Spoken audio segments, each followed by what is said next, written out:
Welcome to Light the Way's Path to Wellness and Health. And I'm Cindy Pick, the CEO and licensed professional counselor of Light the Way Counseling. And joining us today is Erica Rialpe, a licensed marriage and family therapist and the digital and social media director, and Michelle Romano, a registered nurse and has also her BSN, Bachelor of Science of Nursing. Welcome. November is Lung Cancer Awareness Month, and so we wanted to share a little bit today.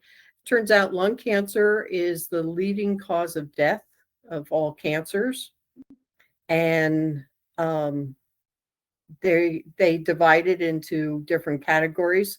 Squamous cell carcinoma, which begins in the thin, flat squamous cells, large cell carcinoma, and adenocarcinoma. Michelle certainly would know more about that than I would, but we won't get into the technicalities so much today. But that lung cancer, they look at it as people who have been smokers for quite a while, and there's sadly cancer that lung cancer that happens to people that have not been smokers. And Michelle, thank you so much for being on, and you're one of those people that have never been a smoker and found out that you have lung cancer. Would you like to share your story with us? Sure, thank you. And thank you both for giving me this time to talk about something that's really important to me. And I will spend the rest of my life advocating for lung cancer and lung cancer awareness. If you have lungs, you can get lung cancer. I am a nurse and I was very active. I ran 5 miles a day and I ate a good diet. I was very conscious, health conscious, tried to stay fit, tried to eat right, tried to stay gluten-free and sugar-free and all the frees. And yet I still got diagnosed with lung cancer, and it was a shock. How that happened was back in 2019 in the summer, I was working as a clinical manager in Brooklyn with a very stressful job. I used to get up at 3:30 every morning and do my 5-mile run, then walk my dogs, then get to the train, then take the train from Suffern, New York to Brooklyn, which was about a 2-hour commute every day, and then do my job, and then come home, take care of my dogs. And so I had a very stressful life. And I started to get headaches. There were days that I worked from home. And when I worked from home, I worked long hours. And we had to do a lot of computer work because I was a manager who had to do utilization. So I had to go over files and charts and talk to nurses. And so it was very demanding. And so I was getting headaches. So the first thing I did naturally was to get my eyes checked because I thought, well, maybe that's what it is. My eyes came out okay. So then I made an appointment with my doctor, and my doctor checked me over, and my blood pressure was high, but I had a stressful life. But because I only had one brother and he died of a ruptured brain aneurysm that he didn't know he had, my doctor wisely sent me, and this is a long story short, to get an MRI and an MRA, which confirmed that I had a brain aneurysm. So now we're talking about Christmas of 2019, before the pandemic hit. So I went to the doctor. I went to get some scans done. One was an angiogram on my brain aneurysm to see how bad it was. And during this scan, which doesn't usually happen, my heart went into arrhythmia. So they sent me to a cardiologist. And the cardiologist did a stress test, and he saw a small blue blur in my scan.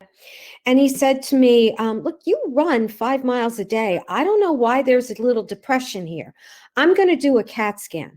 So now we're in March of 2020, the beginning of the pandemic, the very beginning.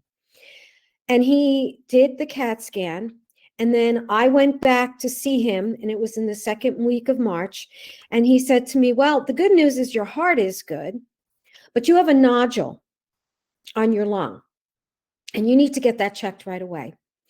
And I saw the look on his face, and he was really worried. And I said to myself, I would smoke. This is probably nothing. I probably have a little cold, or this is nothing. He said, I'm urging you to go right away to a pulmonologist. Well, try to find a pulmonologist in New Jersey in March of 2020, in the height of the pandemic, was not that easy. And I could hardly get an appointment, and it was really difficult.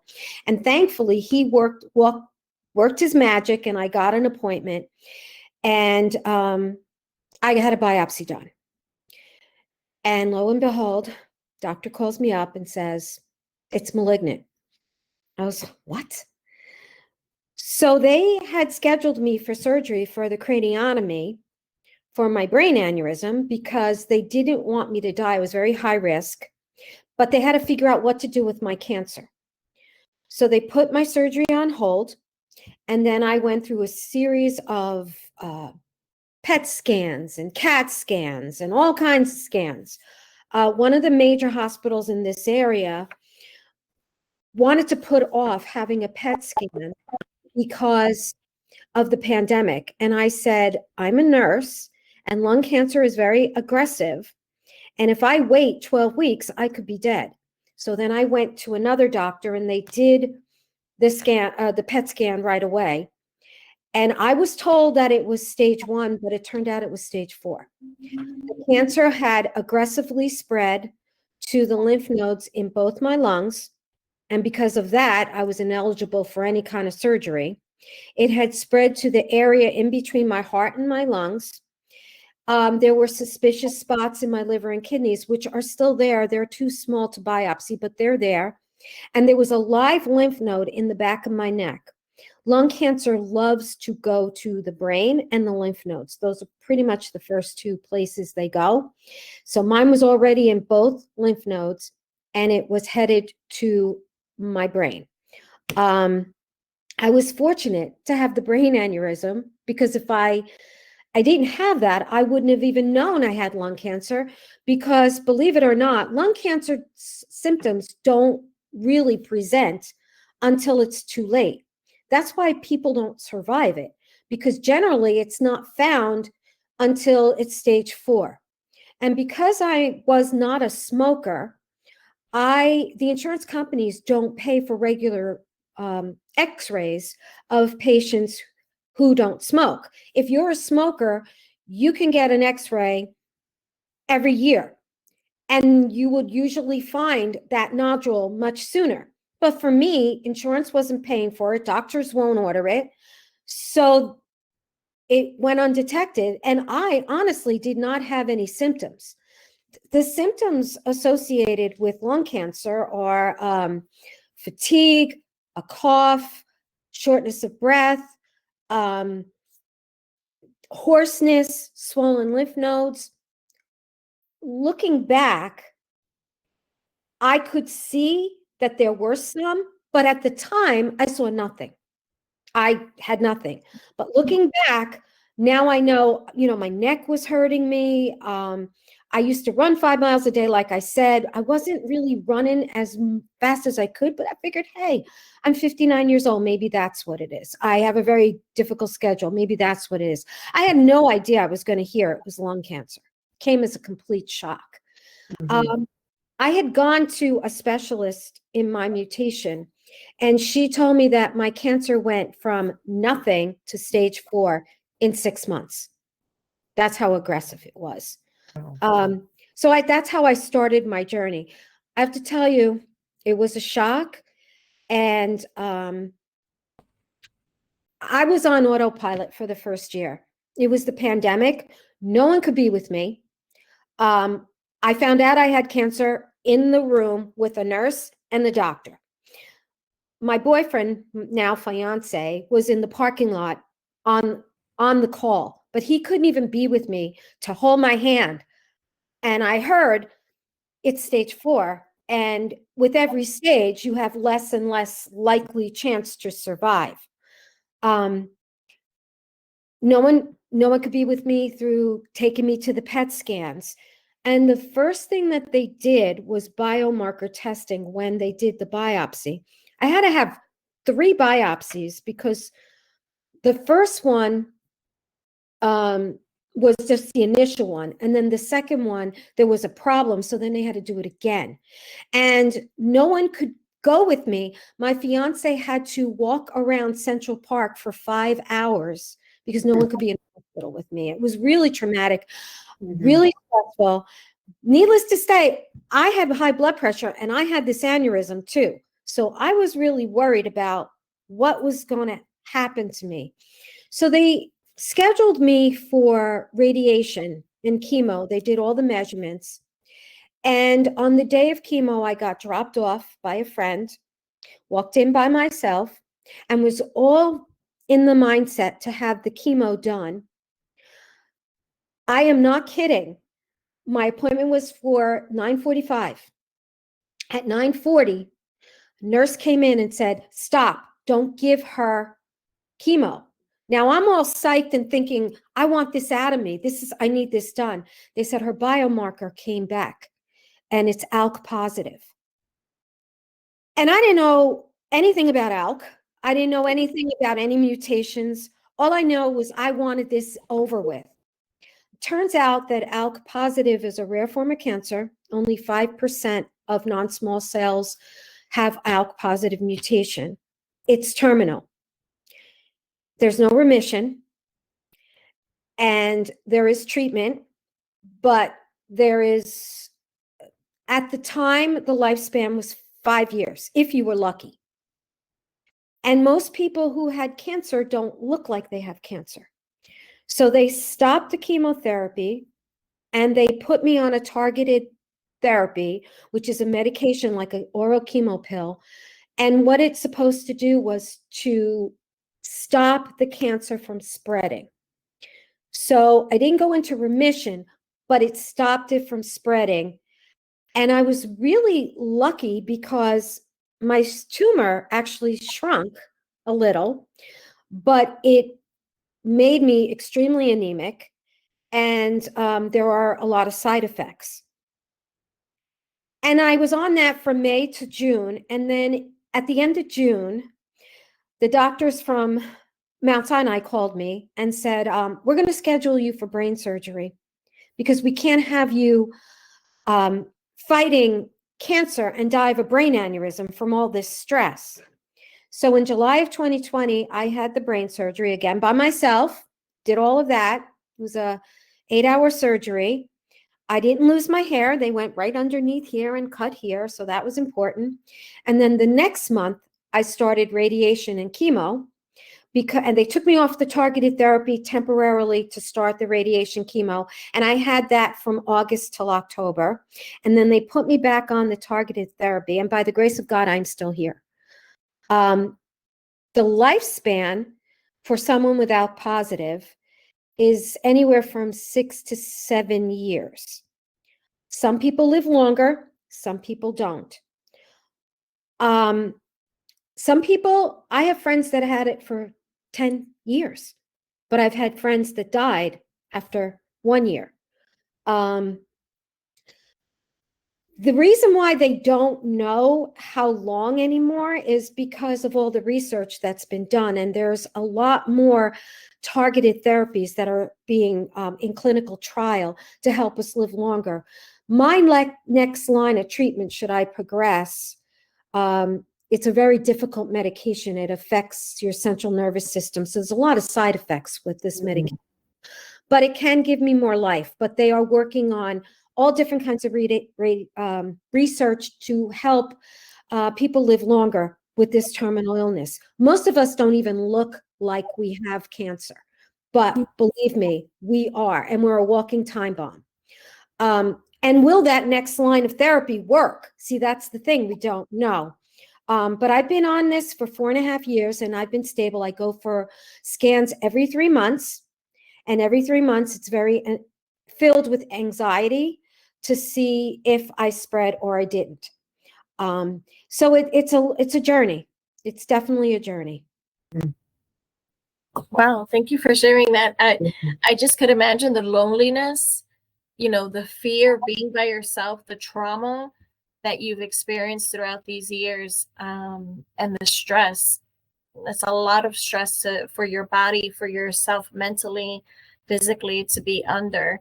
And someone there holding your hand, comforting you is so important. And, it helps you cope. And you had to do that and build that resiliency all on your own. Yeah, I did. Mhm. Thankfully, I had 2 dogs that stood by my side when I would come home from radiation, because nobody wanted to visit me, because nobody wanted to bring COVID to me, because they knew I would die. Remember, this was before the vaccine and before any kind of research on COVID. So no one wanted to see me. It was and I was exhausted. I mean, the treatment was very difficult on my body. Yeah. COVID definitely exacerbated the situation and just kind of made it more difficult to cope with. What are some things that you want people to know about lung cancer? Well, the first thing is everybody wants to find a reason. And since I didn't smoke, they all want to find a reason. Okay, now my genetic mutation is, believe it or not, I was told by a doctor, because I had that question too. I said, how'd this happen? I was a non-smoker, this and that. My parents didn't smoke. No one in my family smoked. I wasn't around secondhand smoking. There was no radon, any of that. So I said, how did this happen? And believe it or not, I was told, bad luck. Bad luck. That's what I was told. Just a mutation in the ALK gene that went wild. So when people find out that I have this, everybody wants to find out, well, why did this happen? And it's really frustrating, because when I tell them it's bad luck and I explain to them what I explained to you, they hear it, but they didn't listen, because they keep saying, well, then you must have been around it and you didn't know it. And it just makes me very frustrated, because they're not really listening to me. It was bad luck. Things happen to people. And that was one of the frustrating things that I had. The second frustrating thing is that I don't look like I have stage 4 cancer. I do Pilates. I do this new exercise called P-Volve. I live a very active life. I always have, and now I just continue to, now that I'm a little stronger from recovering from the radiation, especially because I have damage in my lungs from the radiation.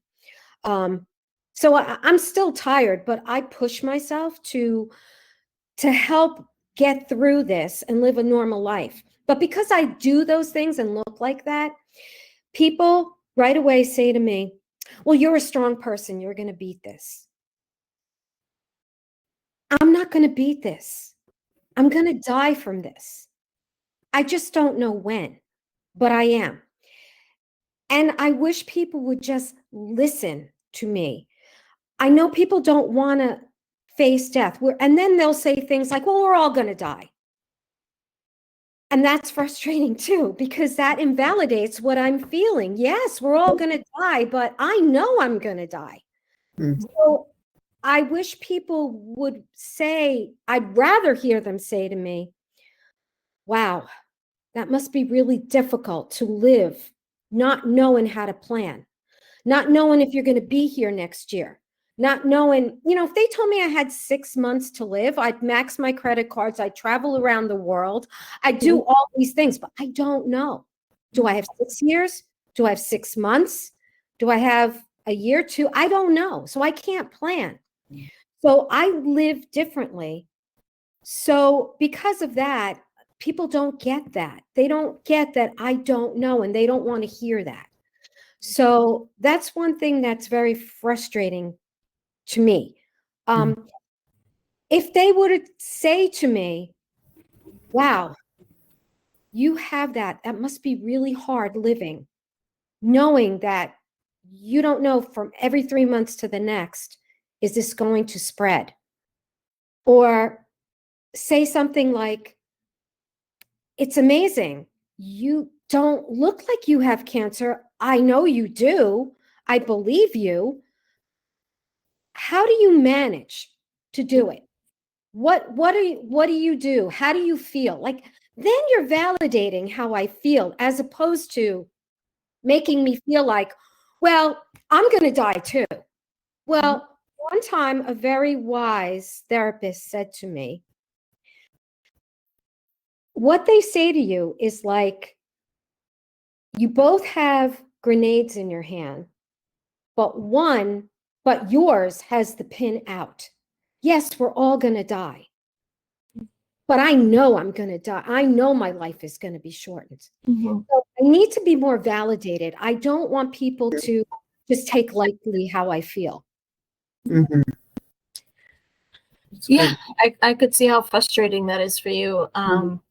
Yeah, people could be really insensitive in how they react and and it's that discomfort of Yeah. death, discomfort of illness is we don't know what to say.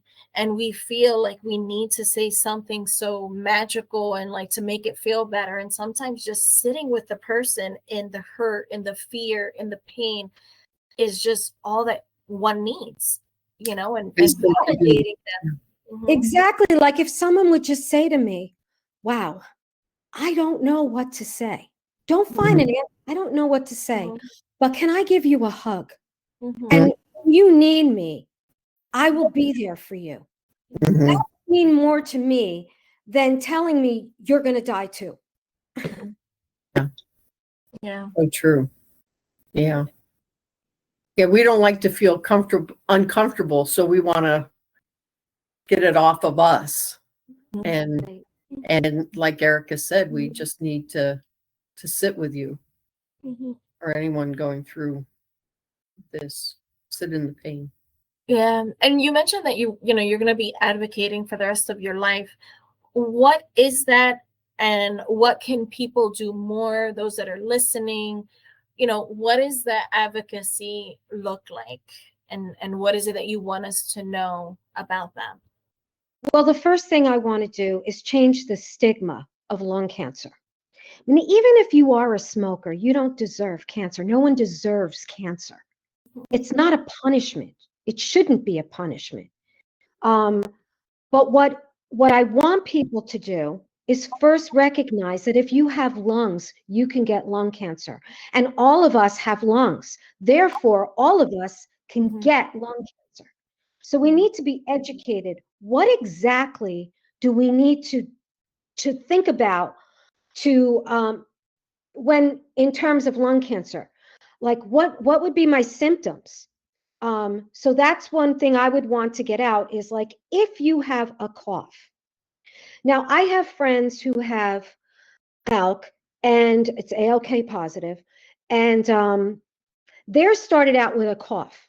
They went to the doctor because it didn't go away.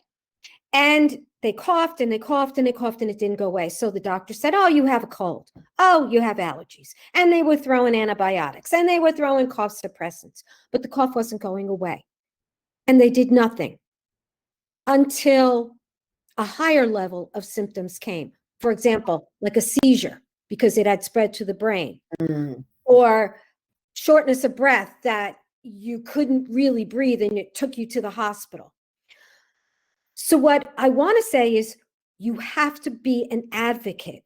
If you have a gut feeling that this cough is more than just a cough, then you have to push for better care. You have to push the doctor to give you a CAT scan, to get it approved by insurance. If you see that you're getting an awful lot of colds, or you're losing some weight, or your lymph nodes are getting swollen, these are all symptoms, but nobody tells anybody about this. So we need to be educated. We need to be educated. The doctors need to educate, the nurses, care patients, and even our own responsibility to educate ourselves. What are the symptoms if I'm a non-smoker? Because smokers will know, oh yeah, I smoke, so therefore I'm going to get a lung scan every year. But if you're not a smoker, you have to know your body and you have to know the changes and you have to recognize it. Another thing that people can do is which is what I'm going to be doing, is writing to Congress, which I have done, but people don't answer these things. But advocate for the insurance companies to pay for preventive care for lung cancer. Get a chest x-ray, even if you are a non-smoker. We get mammograms. That's why breast cancer isn't as deadly. It's still deadly, but not as deadly as it used to be because women go for mammograms. So we need to go for chest x-rays. If we can find it when it's small, it can be treated maybe by a lobectomy or just knowing that you have it and go on the right medications. But because of the rules that we have and the stigma associated with lung cancer, that's why it's the most deadliest in both men and women. That's disheartening, that the care, we could prevent the mass number of people dying from it. Like, we could lower those numbers, help people survive, and we don't, because the stigma. And I could really see that, like, oh, well, they're smoking, they're asking for it, right? And I like what you said, no one deserves this, and they're getting the treatment, they're getting the preventative care. And what about everyone else that, like you, just bad luck, it just happened, a mutation? What happens there? And I like that you're advocating for that and bringing that to our attention. I think it's something we all really should know about, especially the signs. In addition to that, I think I'm also advocating for people to just stop for a moment. I lived a really stressful life. I had things happen to me that were very stressful, that caused a lot of stress, but I added to my stress level, getting up at 3:30 in the morning to exercise, having a job that was very stressful. Yeah, I had to support myself. And at the time I had a young son who was still in high school when I got divorced, and I had to help him. And so I put a lot, but I also put a lot of stress on. I worried about a lot of things. I lived differently than I do now. And I really, truly believe, because they don't know what causes ALK positive lung cancer, they're looking at it, but one component might be stress. And the stress could have caused, because the cancer that I have is a mutation because the immune system couldn't handle the mutation. You could have that too, but your immune system could be strong enough to handle it. But because I wore myself down, my immune system could not handle that mutation. So what I want to tell people, when I see them rushing around, when I see them putting on so much pressure on themselves, I want to tell them, stop. Now, I had friends who told me, in fact, my late father, who I adored, said to me, you're going to get sick. You're going to get sick. And I kept saying, no, I'm strong. I run every day. I eat right. I know what I'm doing. I'm fine. I'll rest when I get in the grave. I mean, that's what I used to say. I used to joke about it, but I did get sick. So one of the things I do advocate also is for people, you might not get cancer, but you might get heart disease, or get a whole list of other autoimmune issues because you live such a stressful life. And in our society, we always want to be perfect, and we put a lot of stress on ourselves. So that's one thing I also want to advocate, is to just slow down and just think about how you're ruining your body, and just think it's a temple and you need to take care of it. Yeah, there's a lot of studies out there that show what stress does to your body, your immune system, your heart, your gut health, all of that. And we live in a society that praises being busy and efficiency and getting things done, and it's all around us, and that is good to know. Yeah. Michelle, what are some things that you mentioned? Well, you have pets, so that's helpful. And you mentioned Pilates and Pvolve. What other things are helping you thrive during this time? I have very supportive friends, especially the ones that I've met through my exercise classes, who are so kind to me and embrace me and check on me. My dogs play a big role in, they get me out, and I meet a lot of people. Um, that has helped me through. I have supportive family members. My fiance, he takes me traveling. I've gotten to travel to places I never thought I could get to go. Um, these are all the things that I am able to do to help me. But the biggest thing is, believe it or not, I've made cancer a blessing. Now that sounds, how could you do that? But when you get that C word diagnosis or any terminal illness, it changes you. At least it should change you. And you become grateful for everything. You become grateful for the rain, the snow, the ice, whatever. You become grateful for everything because you live to see another day. So one of the things that has helped me is making it a blessing. It changed me into a better person. I'm much more caring. I'm much more intuitive to people's feelings. I know how I felt when people say things that invalidate my feelings. So it makes me more compassionate. So these are the things that thrive me. And I feel that, my faith has definitely increased. For a while, I was so angry at God. I stopped going to church. I never really stopped believing in God. I just was mad at him. But he's so big that he could handle my anger. And so I got back into a church environment. I was praying more. So it did change me, and it made me into a better person. And all these things fuel me to help me get through. And one of the things that I've discovered in myself is that if I was going to be taken, I had 2 terminal illnesses that took my brother, the brain aneurysm, and my best friend. Right when I got diagnosed with the brain aneurysm, my best friend died from one that she didn't know she had. So I lost 2 people to this terminal illness that I had. And then I got cancer in the midst of a pandemic that could have killed me. So I had like 3 things going on, and I'm still here. So what fuels me is that God has a purpose for my life. I have some sort of purpose. I'm not ready to go. So the thing that helps me get by is knowing that there's a plan for me, that I could be helping people. And I think that's what helps me get through. That's beautiful. Good. That's beautiful. Before we close, is there anything else you want to share? We can put, if there's any links to any websites that you want people to be aware of, we can put that in the chat later, or anything else you want to tell people now.